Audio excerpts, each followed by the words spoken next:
So he's getting the slide deck all set up here.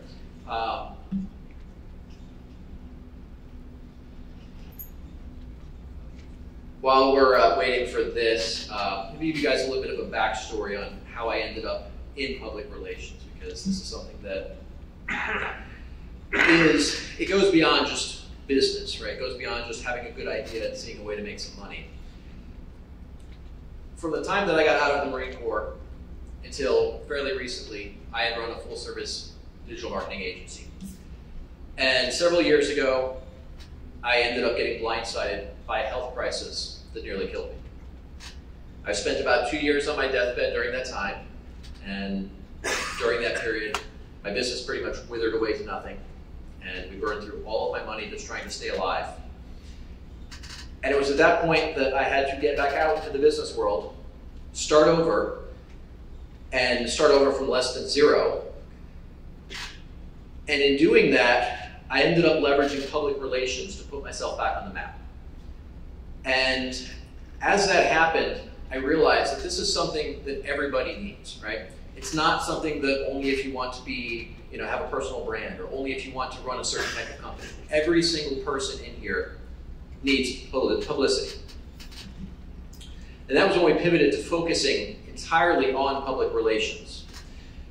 Because there's so many great people out here doing awesome things, but not enough people know about them. They don't know about the story. They don't know about the impact that that's going to create for other people. So I wanted to do something to elevate these people, to help these people who are doing great things impact more people. So that's where we are today. So what we're going to do is we're going to talk about the same strategies and tactics that we use in my agency. Many of these are the same strategies and tactics that I used putting myself back on the map. Obviously, we've made some refinements and improvements along the way, but this is what we're going to talk about today so that you guys can use these same strategies and tactics to create a bigger impact in your world.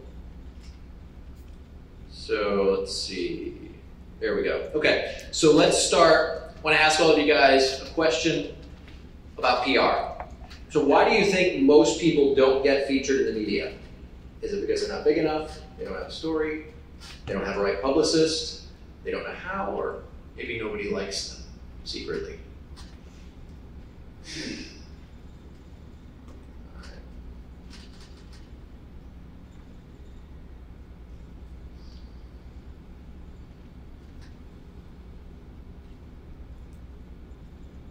All right, so it looks like the majority of people think because they don't know how. Yes, that is accurate.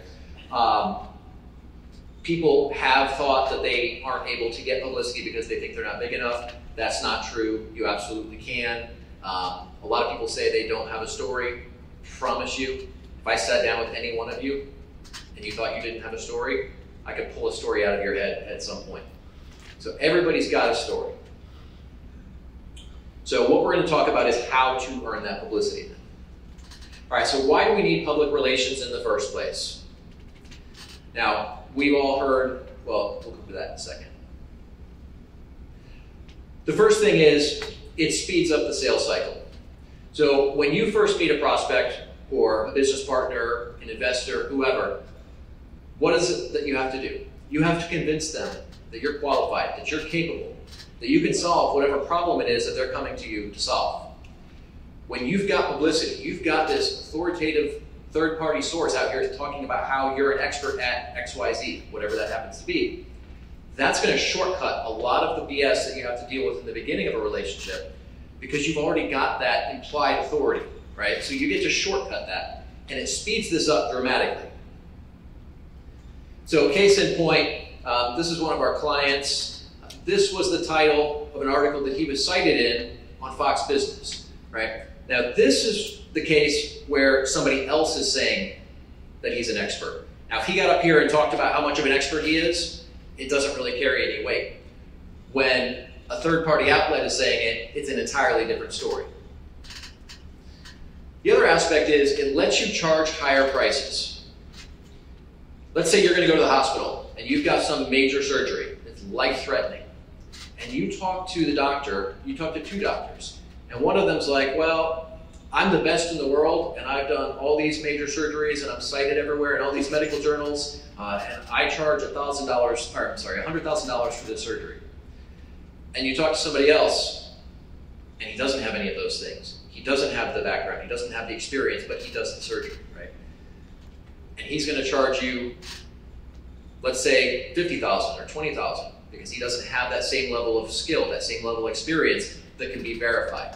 So what this does is it creates a different level of authority because people are paying to eliminate that risk, right? When you're hiring somebody, you're going to pay more if you know that there's a greater deal of certainty that they're going to be able to solve that particular problem. And then it helps you to attract other opportunities. So there's the obvious benefit of getting featured in the media and what comes with that, but then there's what comes after that. So here's a couple of examples. This article here you see on this with Search Engine Land. This is an article where they were citing various experts. That's one example of an opportunity that comes to you where these kind of things snowball. So you guys heard Steve talking earlier. I'm not sure if he's in this particular article, but I know he's had the opportunity to be in Search Engine Journal. He used to run a long time article. Each year they would run this. Initially it was 140 SEO professionals in the world. Then it became top 280 or whatever. I forget what they did. But those are the kinds of things that then start to come to you rather than you having to pursue them. This other financial literacy thing, similar situation. He had the ability to go and help the Department of Education develop its new Finlit curriculum for all of the students in Florida, right? All K through 12. Think about what that does to your credibility. When you can say, this guy as a financial expert, that, hey, I'm the guy that helped the Department of Education put together this curriculum for all of their students, puts you in an entirely different category. So these are the kind of things that happen once you start to get publicity, you start to get recognized as an authority in your industry. Now we've heard the phrase, all publicity is good publicity. I think we can agree that there's probably some TV shows or news outlets you maybe don't want to be on. When Brian finds his pants, he'll probably have a comment about this later, but we don't want to be everywhere just for the sake of being there. So we're going to talk a little bit about how to find the right outlets, how to get in the right places, and more importantly, how to get positioned in the correct way as we're doing this. So one of the important aspects of this is understanding your audience. So I know we've got a couple of people in here who are definitely old enough to recognize this. Can anybody raise their hand and tell me what this iconic picture is? Which space shuttle? Challenger. Does anybody, thank you, does anybody remember what was unique about the Challenger as opposed to any other space mission? Yes? Yes, a teacher, Krista McCullough. Now, some of us are old enough to remember what school was like back in the 80s when this happened. You know, they had that cart. Who remembers the cart they would bring out? For those of you who are a little bit too young, it's a cart that stood about yay tall, and the TV was on top of it. It was these giant beasts of a TV, and it was all strapped down. And when you saw that come out, man, you know it was going to be a good day. TV's going to go on. You're going to be chilling. So if you've ever watched one of these launches, it's a very slow, drawn out, and frankly boring process, with the exception of that little window where it's flying through the sky. So we're going through all the pre-flight nonsense that they're rambling on about, the teacher's talking, and then they start finally getting to the countdown. They're up there and they're talking. It's up 5, 4, 3, 2, 1. Now the space shuttle is flying through the air. And it's going strong for about 1 minute and 40 seconds or so. And then, boom. Well, this was pre-internet, obviously. So we're all watching this live, students watching this live. The teacher was dumbfounded. She didn't know what the hell to say. So she asked the class, hey, does anybody have anything they'd like to say about this? Anybody have anything they, want to say or have any questions? Well, I'm looking around the room and it's incredibly awkward. She's just sitting there looking waiting for somebody to basically save her from this situation. And eventually 10-year-old Jeremy raises his hand. She says, yes, Jeremy. What do you think about this? 10-year-old Jeremy, who has a very dark sense of humor, said, I think we should send more teachers to space. She did not respond to that the same way that most of you did. But I obviously got in trouble for that. Spent a lot of time in meetings with the guidance counselors and the principals and my very unhappy father at the time. But a lot of people looked at that and they're like, oh my God, you said that and this is horrible. People didn't respond this way. Well, the only person who responded in a negative way was the teacher. But she was not my audience for that. My audience was the other students. And that's the importance of understanding who you're trying to communicate to when it comes to public relations. All right, so we're going to break down 4 powerful public relations strategies that you guys are going to be able to take and implement today. So the first is to build a strong personal brand. Now, I know there's a few people in here that I can point to as examples of strong personal brands. This gentleman who is much more familiar with basketball than I am would be a great example of that, right? He's got that brand. You know who he is. You know what he's done. You know what he's about. He is embracing this like very few people I see do it to that level, right? Very high level. You know exactly who he is, what he stands for. This is important because if you pitch a journalist or if a publicist pitches them for you, they're going to go look you up online. And they're going to see, is this person legit? Is this person knowledgeable? Are they educated? Do they know what they're talking about? So I learned the importance of a personal brand at kind of an odd time in my life. It was when I was in the Marine Corps. So I remember we had this change of command ceremony, and our captain, this was the gentleman who was replacing our old captain, and I had never met him up to this point. So let me get a show of hands. How many of y'all have a military background here? Okay, we got a few. So I'm going to call on you. So what I'm about to describe is not the way things go in the military most of the time.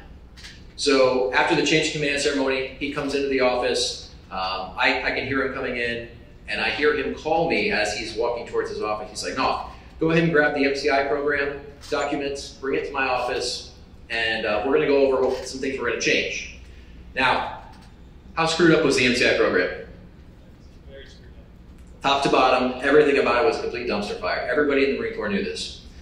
So I get all the documents, I come in here, and we're standing in his office, and he says to me, all right, so we're going to do X, Y, and Z. And I say, no, sir, we're not.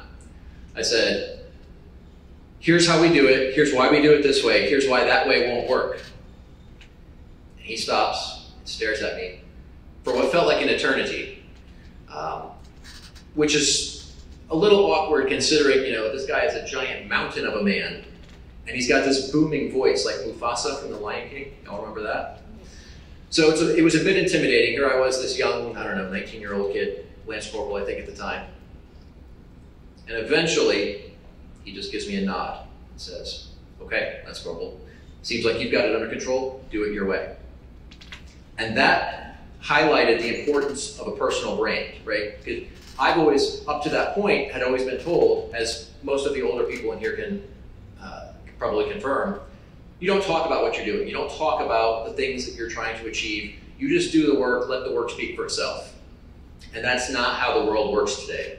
So it was a bit of a red pill moment for me. Ironic considering how much he looked like Morpheus from The Matrix. But really highlighted the importance of a personal brand. So let's talk about that for a minute. So when we talk about a personal brand, one of the things everybody thinks about is the aesthetic aspects, the logo, the color palette, stuff like that. And all of that is important, no question. You want to have consistent branding across everything, but also look at things like the search results, right? What does somebody see when they look you up online? So you want to have all of this stuff in place. You want to have everything consistently branded. You want to control the search results, which we'll talk more about that in a minute as well. But don't fall into the trap of telling everybody you're the best. This is something that everybody says, and makes you sound just like everybody else. So instead, tell a story. So you guys heard a great story this morning. I know a lot of you have great stories already that you already know about. I'll give you an example of one from one of our clients. So he was a dentist at one point, and then his daughter got blindsided by leukemia, late-stage liver failure, and epilepsy all at once. So he sold his practice, put all the money into real estate, and then used that to support himself while he was taking care of her to help make sure she got through this problem. In the end, that ended up turning into an entire business. And that's essentially his story. It's this kind of, the hero's journey, right? We've all heard of that before. When you can do that, when you can leverage storytelling, you trigger the part of the brain that produces oxytocin, which causes people to trust you. So when you leverage storytelling, you're actually encouraging people to trust you on a neurological level. So this is incredibly powerful on so many fronts. Next, we want to take control of the SERPs, or the search engine results page. So this is when you go and Google something, and you're going to see whatever's in the search results. Used to be 10 blue links, like Steve and I were talking about this morning. Obviously, the results look a bit different these days, but we want to control what they see. We want to put the most authoritative stuff up there and get if there's anything negative, we want to get that pushed down. So otherwise, we're coming off looking a little bit creepy. All right, so a couple of things we'll touch on here. This is what's called a knowledge panel. So you got those images and those little boxes across the top, and then there's some more down the right side. If you can earn one of these, that's something that will go a long way in demonstrating your authority. Now, this is something you cannot request, you can't apply for it, it doesn't work that way. It's purely algorithmically driven. So Google is going to look at things that are going on online to determine if they feel like you warrant a knowledge panel. So being featured in the media is one of those things. Videos are another thing you can put in your various social media feeds, your website, etc. on YouTube, and that will take up another chunk of the real estate space here on the search results. And this is good because it will give people a pretty quick, concise idea as to your level of knowledge, right? How effective are you at what you do? Can you solve these problems? Are you knowledgeable enough to be cited as an expert? Twitter, or X, they migrated the domain last week. I think it was last week sometime. This is a great one because if you're active on Twitter and Google sees you as important, then they're going to show your Twitter feed in the search results as well. So this is another way to take up some great screen real estate and also in the process demonstrate your expertise. Images are another one, particularly where they are on high authority domains. So we see here Lori has a few. One of them is on IMDb. IMDb is great because it's a very high authority domain, and it tends to rank very well in the search results. Now, when you're putting these images up, one of the things that you want to do is use the highest resolution image available within reason. I mean, you don't need it to be like a 50 gigabyte image, but higher resolution tends to rank higher in the search results. Articles are another great way to do this. So if you have a column at a news outlet that Google considers authoritative, it will show your articles in the search results as well. All right, how many of you guys have written a book? All right, awesome, got a few of you. Set up your Amazon author page and optimize that for search as well. This is something that will help. These tend to rank very well also. Plus, they're going to drive other people to you from Amazon who aren't necessarily even searching directly for you. So this works in both directions. And then we mentioned IMDb a little while ago. This is Lori. This is a client that we did some PR for her around a TV show that she had launched a year or so ago. This IMDb page also ranks very highly. How many of you guys have a podcast? Awesome. You can put podcasts in IMDb now. So you don't have to be in a TV show or a movie in order to pull this one off. So if you've got a podcast, you absolutely can do that. And then you can also put in the individual episodes. So once you do that, you're now creating more authority for your name on that domain. All right, so now we're going to talk about specifically how to get featured. So this is assuming we've got the groundwork done. When a journalist looks you up, they're going to find something that's going to inspire trust, going to inspire confidence that you are the person who should be cited for whatever this topic is. So the first step is to build your media list. Now where I see so many people go wrong here is they treat this like a numbers game. Oh, if I just blast all these journalists, somebody's going to be interested in this story. It doesn't really work that way.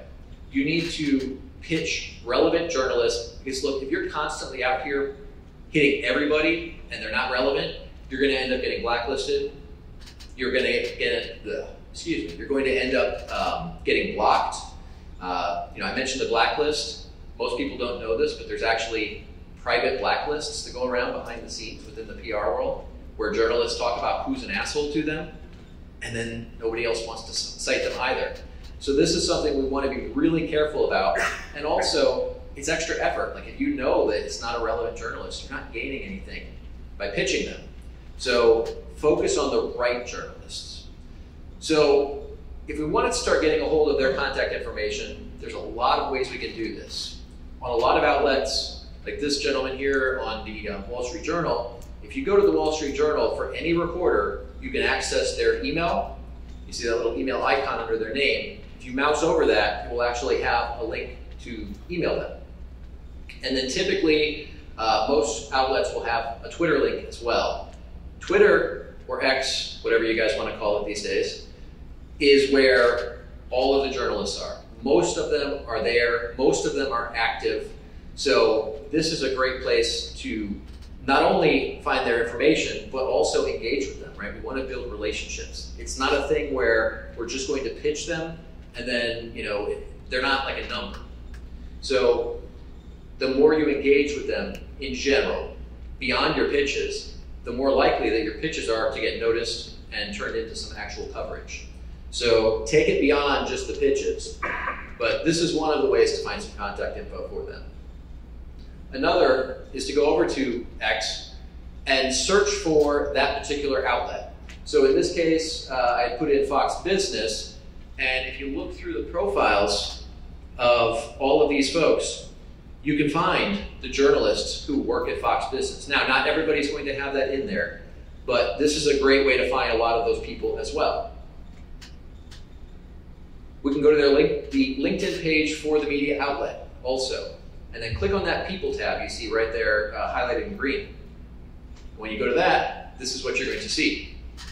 This is all of the people who have that media outlet listed as an employer in their profile. So you can go and start connecting with them there as well. We also want to talk about how to avoid the BS outlets out there, and I know we've all seen some of them. So this one might look a little bit familiar. That font looks like something I think we've all seen. Maybe Rolling Stone, perhaps. So one of the things I like to do when I'm looking at a site that I'm not sure if it's a legitimate outlet is go to a tool like Ahrefs, SEMrush, or a lot of these SEO tools that analyze traffic. And if we look at Rolling Stone, we can see that's about 9.3 million monthly organic views, at least prior to these recent Google updates. And then if we look at this Music Observer, a whopping 343. So that's if you see an outlet that you're not sure, this is a good way to look at it and evaluate whether or not it's legit or not. You can also go to the journalist's name on the article itself and then go and Google that journalist. Now, I happen to Google this particular lady, and it turns out that she does not exist.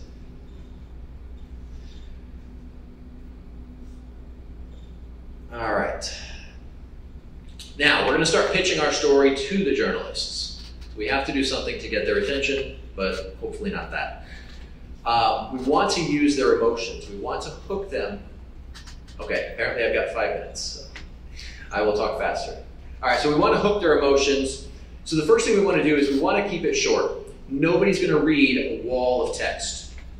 Nobody's going to read giant blobs, right? We want to keep it nice and short, keep it punchy, because they're going to scan through, they're going to look for what they want to see, and if they don't find it, they're going to move on. It's not anything to take personal, right? They're getting hundreds, if not thousands of emails on a weekly basis.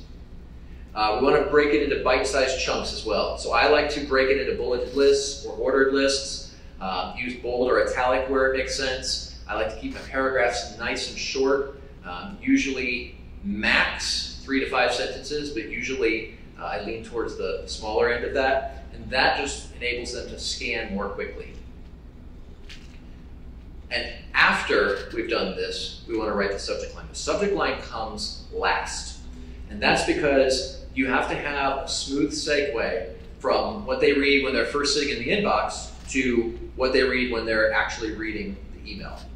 So in order for that to be smooth, you have to know what's in the pitch so that you can write your subject line. That comes last. When you do that, you're going to see a dramatic increase in landed media coverage.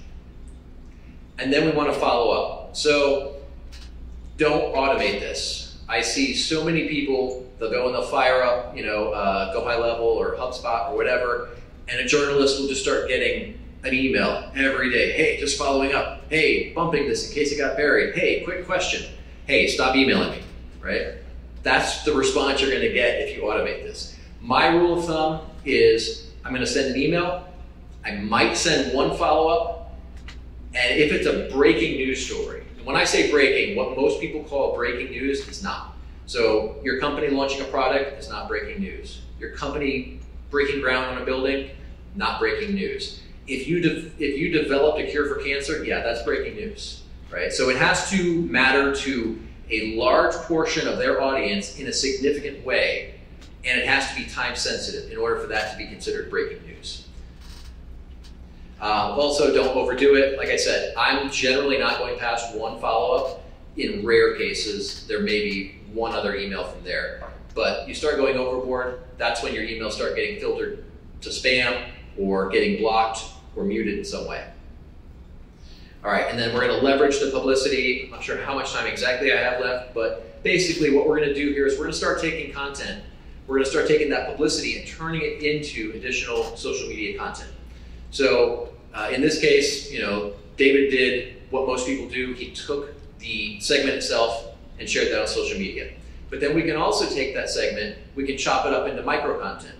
We can also go and talk about all the things we didn't get to say in that segment, or we can go deeper on any aspect of it, or maybe there's something that didn't even come up, but it's important and it's related to that. So now you can create all this other content and say, hey, I was on this TV show talking about XYZ. Here's all the other things you need to know that I didn't have a chance to share.